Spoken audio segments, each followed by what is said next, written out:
नमस्कार मित्रांनो, welcome to our channel learn and blossom. आज आपण बघणार आहोत इयत्ता तिसरी मधील EVS chapter sensory organs. Now childrens, close your eyes for a moment. Can you hear my voice? Now open your eyes. Can you see the colours around you? Have you ever wondered how we see, hear, smell, taste, and feel? All this magic happens because of our sensory organs. आपण जे काही पाहतो, ऐकतो, वास घेतो, चव चाखतो आणि स्पर्श ओळखतो, हे कशामुळे शक्य होतं? तर आपल्या इंद्रियांमुळे, म्हणजेच सेन्सरी ऑर्गन्समुळे. चला तर मग आपल्या या 5 अद्भुत सेन्सरी ऑर्गन्स बद्दल मजेदार पद्धतीने शिकूया आणि जाणून घेऊया ती आपल्याला कशी मदत करतात. ताई is blindfolded. Then how did she tell what sound she was hearing? ताईच्या डोळ्यावर पट्टी बांधलेली आहे. तरीही तिला आवाज कसे काय ओळखता येतात? What are the different things that Tai has in her hand? How does the boy guess what they are even when he is blindfolded? ताईच्या हातात काय वस्तू आहेत हे या मुलाला कसं ओळखता येतंय जेव्हा की त्याच्याही डोळ्याला पट्टी बांधलेली आहे? Both of them are blindfolded now, but they can tell which is a woolly sweater and which is a cotton shirt. How do they do that? दोघांच्याही डोळ्यांवर पट्टी बांधलेली आहे. पण तरीसुद्धा दोघांनाही लोकर आणि सुती कपड्यातील फरक ओळखता येतात. हे ते कसं काय करतायत? You can also try these and other simple experiments with the permission of your elders. This all happens because of our sensory organs, which helps us to understand the world around us. What is the color of a raw mango? A ripe mango? How did you know that? कच्च्या आंब्याचा आणि पिकलेल्या आंब्याचा रंग वेगवेगळा असतो हे आपल्याला कसं काय कळतं? बरोबर, डोळ्यांमुळे. आपण डोळ्यांनी रंग ओळखतो. What is the taste of salt, of sugar? How did you know that? साखर आणि मिठाची चव वेगवेगळी असते हे आपल्याला कशामुळे समजतं? बरोबर, जिभेमुळे. Because of tongue. A new term, sensory organs or sense organs. An organ that tells us about our surroundings. Our eyes, ears, nose, tongue, and skin are our sensory organs or sense organs. Our 5 sensory organs. Imagine you are walking along the road. There is a ditch ahead. You see it and you walk around it. What would happen if you do not see the ditch? तुम्ही रस्त्याने चालत असताना तुम्हाला समोर एक खड्डा दिसतो. खड्डा दिसल्यामुळे आपण तो टाळतो आणि त्याच्या बाजूने जातो. जर आपल्याला तो खड्डा दिसलाच नाही तर काय होईल? You are playing in your neighborhood. Suddenly, you hear thunder. You are able to reach your house before it begins to rain. What would happen if you do not hear the thunder? तुम्ही शेजारी खेळत आहात आणि तुम्हाला मेघगर्जनेचा आवाज ऐकू येतोय आणि त्यामुळे तुम्ही पटापट आपापल्या घरी जाताय आणि पाऊस सुरू होण्यापूर्वीच तुम्ही घरी पोहोचलेले आहात. जर तुम्हाला ह्या गडगडाटाचा आवाज ऐकूच आला नसता तर काय झालं असतं? It is necessary for us to know what is happening in our surroundings. It helps us to decide what to do in any situation and we can keep ourselves safe.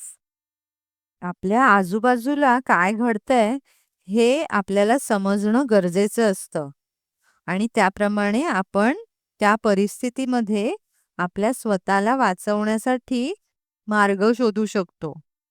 How do we sense what is happening around us? It is our eyes, ears, nose, tongue, and skin which tell us about our surroundings. Therefore, they are called our sensory organs.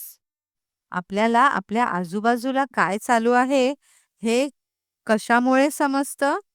तर आपले डोळे, कान, नाक, जीभ आणि त्वचा ह्यांच्यामुळे आपल्याला आपल्या आजूबाजूला काय चालू आहे हे जाणवतं, समजतं. त्यामुळे त्यांना आपण सेन्सरी ऑर्गन्स म्हणतो. Eyes. It is with our eyes that we can see. We can tell the color of the things we see. We can tell their shape. We can also guess the distance of things from us.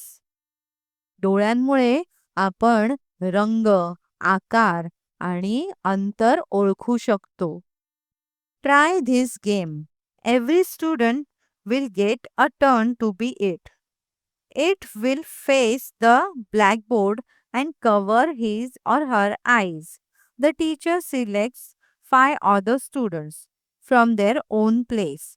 Each of these 5 children will take turns to say loud and clear. Curvy, pointy tiger claws peeping out of padded paws. It must listen carefully and guess whose voice it was. If he or she is right, everyone claps. If he or she guesses the names of all 5 children, he or she gets a pat on the back from the teacher. हा एक game आहे ज्याच्यात एक मुलगा फळ्याकडे तोंड करून उभा राहतो आणि टीचर इतर मुलांपैकी 5 मुलांना सिलेक्ट करतात की त्यांनी हे वाक्य बोलायचे. Curvy pointy tiger claws peeping out of padded paws. आणि त्या मुलाने जर ह्या बाकीच्या 5ही मुलांचा आवाज ओळखला तर त्याला टीचरकडून शाबासकी मिळणार. यावरून आपल्याला काय समजते की कान आपल्याला आवाज ओळखण्यासाठी मदत करतात. कानांमुळे आपल्याला आवाज ओळखता येतात. Ears. We hear with our ears. Mainly, we come to know what a person is saying to us. The ears also tell us whether the sound we hear is sweet or harsh. They can tell us whether the sound is that of a bird or an animal. They also tell us which direction a sound is coming from. कानांमुळे आपल्याला ऐकायला येते आणि आपण आवाज ओळखू शकतो आणि तसंच आपण आवाज कुठून येतो हे सुद्धा ओळखू शकतो. In this picture, why is mother saying, "Don't eat this mango"? Nose. We can smell with nose. We perceive the smell of a fragrant flower or incense stick because of the nose. Again, it is the nose which tells us that there is a foul smell in the air or that the food is spoiled. At such times, we can take proper precautions. नाकामुळे आपल्याला सुगंध आणि दुर्गंध दोन्हीही ओळखता येतात. ज्याच्यामुळे खराब झालेले अन्न सुद्धा आपण ओळखू शकतो आणि त्यामुळे ते खाऊन पोट खराब होण्यापासून आपण आपल्या स्वतःचा बचाव करू शकतो. टंग. We can taste with our tongue. Sugar and jaggery are sweet. Bitter gourd is bitter. Lemons and raw mangoes are sour. Salt is salty. It is due to the tongue that we know these tastes. If we eat a chili, our tongue gets a burning sensation. We say that the chili is hot. जिभेमुळे आपल्याला गोड, आंबट, कडू, खारट, तिखट चव कळते. Another game. Feel it to find out. You can play this game with 4 or 5 of your friends. Take a big cardboard cartoon. Make a hole in one of its sides, just big enough for your hand to go through. Place some small things in the box. For example, an eraser, a coin, a piece of a pencil, a pebble, a tamarind seed, etc. Take turns at playing this game. Put your hand through the hole. Pick up one thing and guess what that object is only by feeling it. Name the object before taking it out. Then take it out and show the others what it is.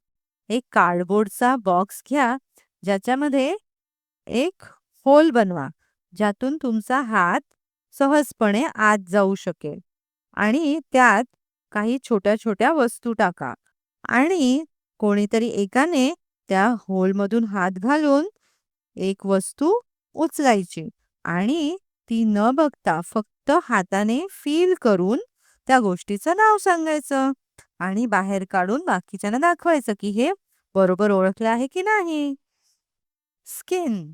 We come to know if something we touch is hot or cold, rough or smooth because of our skin. त्वचेमुळे आपल्याला गरम, थंड, खरबरीत, गुळगुळीत स्पर्श जाणवतो. Coordination in our movements. We carry out many tasks. For every task, we make different kinds of movements. We use different parts of our body for these different movements. आपण एखादं काम करत असताना बऱ्याच हालचाली करतो आणि ह्या हालचाली करण्यासाठी आपल्या शरीराचे वेगवेगळे अवयव वापरतो.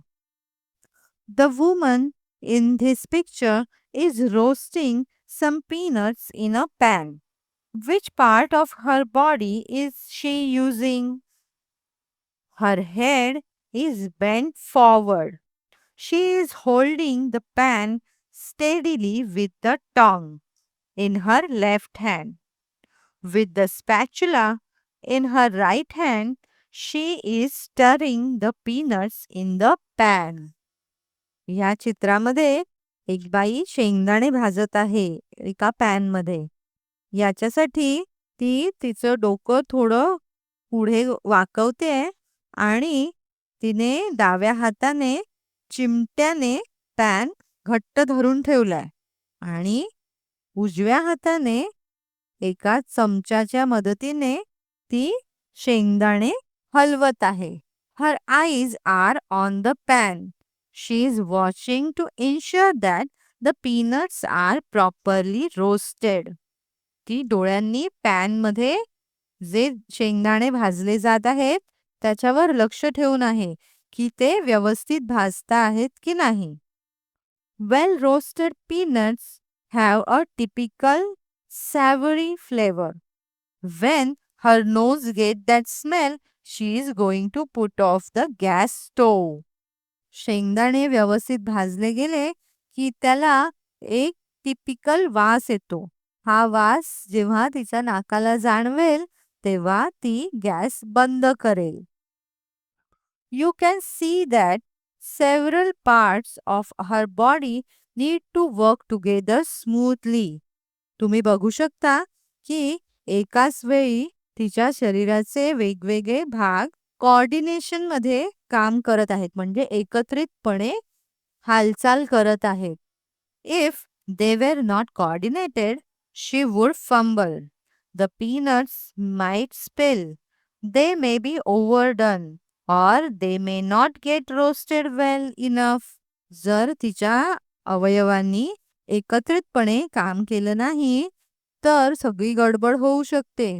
शेंगदाणे पडू शकतात त्या पॅन मधून बाहेर, किंवा जास्त भाजले जाऊ शकतात, करपले जाऊ शकतात, किंवा ते तसेच कच्चे राहू शकतात. We need coordination to get any task done smoothly. Lack of coordination gives rise to mistakes or muddles.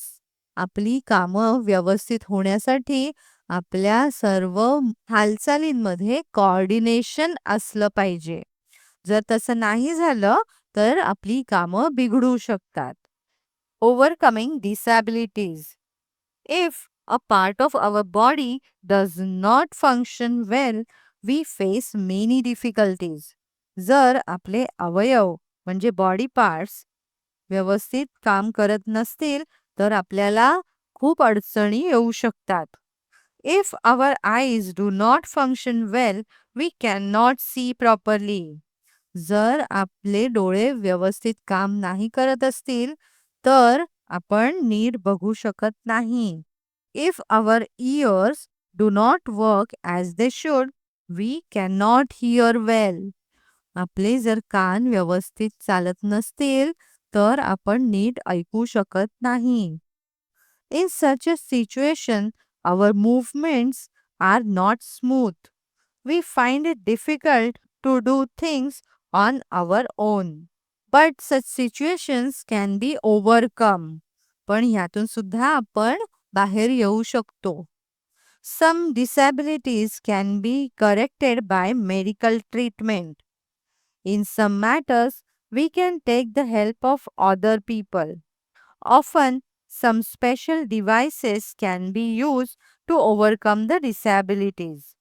Then it becomes possible to carry out our own tasks independently.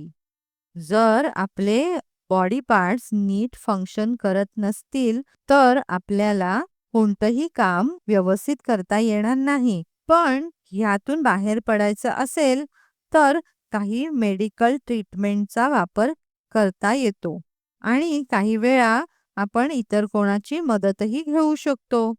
If we cannot see well, we can use spectacles. If we cannot see at all, we can make use of sounds or feel with the hands to get things done. You might have seen a blind person using a white cane. Blind people use a cane to feel the way in front of them. The sounds they hear around them also help them to know the situation around them. Thus, they can make their way independently, even on a crowded road full of traffic. आपल्याला जर नीट दिसत नसेल तर आपण चष्मा वापरू शकतो. पण जर काहीच दिसत नसेल तर मात्र आपल्याला आजूबाजूचा आवाज, जे काही आपल्याला आपल्या हाताने फील होत आहे त्याचा अंदाज घेऊन गोष्टी कराव्या लागतात. तुम्ही बघितलं असेल की जे लोक बघू शकत नाहीत, ब्लाइंड असतात, ते हातात एक सफेद काठी ठेवतात आणि त्या काठीच्या आवाजाच्या आधारे ते त्यांचा रस्ता शोधतात. मग कितीही गर्दी असली तरीही ते व्यवस्थितपणे चालू शकतात. A person who cannot hear well can use a hearing aid. Those who cannot hear at all can use sign language. In some cases, a surgery can help a person to hear. ज्यांना ऐकायला कमी येतं ते hearing add म्हणजे श्रवण यंत्र वापरू शकतात. पण ज्यांना अजिबातच ऐकू येत नाही किंवा काही जण जन्मापासूनच बहिरे असतात त्यांच्यासाठी साइन लँग्वेज उपयुक्त ठरते. साइन लँग्वेज म्हणजे हातवारे करून बोलण्याची एक पद्धत असते. एक पर्टिक्युलर हातवारा केला की त्याचा अर्थ हा होतो. अशी एक लँग्वेज आहे, त्याला बोलतात साइन लँग्वेज. मग जे लोक बोलू शकत नाहीत किंवा ऐकू येत नाही, त्यांच्यासाठी ही लँग्वेज खूप महत्वाची आणि उपयुक्त ठरते. आणि काही केसेसमध्ये सर्जरी करून सुद्धा एखाद्या माणसाची ऐकण्याची शक्ती परत मिळवता येते. If there is a defect in the leg, a special wheelchair can be used. Then the defect in the leg is no more a hurdle. Do you know Arunima Sinha is a young woman from Uttar Pradesh. Once, when she was 22 years old, she was traveling on a train. She had to fight off some thieves. In the scuffle, she was thrown off the train. Another speeding train ran over her. She was seriously injured. Arunima Sinha ही उत्तर प्रदेशमध्ये राहणारी एक 22 वर्षाची महिला होती, जी ट्रेनमध्ये प्रवास करत होती आणि तेव्हा काही चोरांबरोबर झालेल्या वादातून तिला त्या चोरांनी ट्रेनमधून बाहेर फेकून दिलं आणि ती दुसऱ्या ट्रेन खाली आली आणि तिचे पाय त्या ट्रेन खाली कापले गेले. Doctors saved her life, but they had to cut off her right leg. While she was in the hospital, many people would come to see her. Each person would worry about her future. But Arunima resolved that she would never give up. She would achieve something so extraordinary that no one could ever say she was helpless. डॉक्टरांनी हॉस्पिटलमध्ये तिच्यावर surgery केली, पण तिचा उजवा पाय वाचवू शकले नाहीत. तिला भेटायला येणारे सर्वजण खूप काळजी करत होते की आता हिचं पुढे कसं होणार, एक पाय नाहीये तर. Doctors gave her an artificial leg. As soon as she got used to her new leg, she began to train for mountaineering. Just 1 year after her accident, she climbed one of the high peaks in the Himalayas. The very next year, she climbed Mount Everest, the highest peak in the world. What can we learn from Arunima's story? तिने हार नाही मानली. डॉक्टरांनी तिला artificial leg लावला. तिने artificial लेगची सवय करून घेतली. ती जेव्हा व्यवस्थित चालायला लागली त्या आर्टिफिशियल लेगच्या मदतीने, त्यानंतर तिने माउंटेनिअरिंग म्हणजे पर्वतारोहणाचे प्रशिक्षण घेतले आणि फक्त एका वर्षातच तिने हिमालयातील एक उंच शिखर सर केलं. त्यानंतर पुढच्याच वर्षी तिने जगातलं उंच शिखर म्हणजे माउंट एव्हरेस्ट सर केलं. त्यावरती चढून गेली. ह्या अरुणिमा सिन्हांच्या स्टोरीने तुम्हाला काय शिकायला मिळतं? तर जरी त्यांनी पाय गमावला तरी हार मानली नाही आणि जिद्दीने एव्हरेस्ट सर केला. What we have learned. Our sensory organs tell us about the situation all around us. The eyes, ears, nose, tongue, and skin are our five sensory organs. We can see with our eyes, hear with our ears, smell with our nose. We taste things with our tongue and feel them with our skin. When we work, we need to have coordination in all the tasks. Difficulties may arise due to lack of coordination. If any organ does not function well, we may face difficulties in doing our work. We must not give up in the face of difficulties. They can be overcome. Always remember, even if there is a disability in any organ, we can find a way out of that difficulty. We can learn to be self reliant. Today, we learn that our eyes, ears, nose, tongue, and skin help us understanding the world around us. They help us to stay safe, do our work properly, and enjoy life. Even if someone faces difficulties, they should never give up, just like Arunima Sinha. So remember, our sensory organs are precious. Take care of them and be confident. So, children, see you again with another interesting lesson. Don't forget to like, share, and subscribe to our channel. Learn and blossom. Thank you.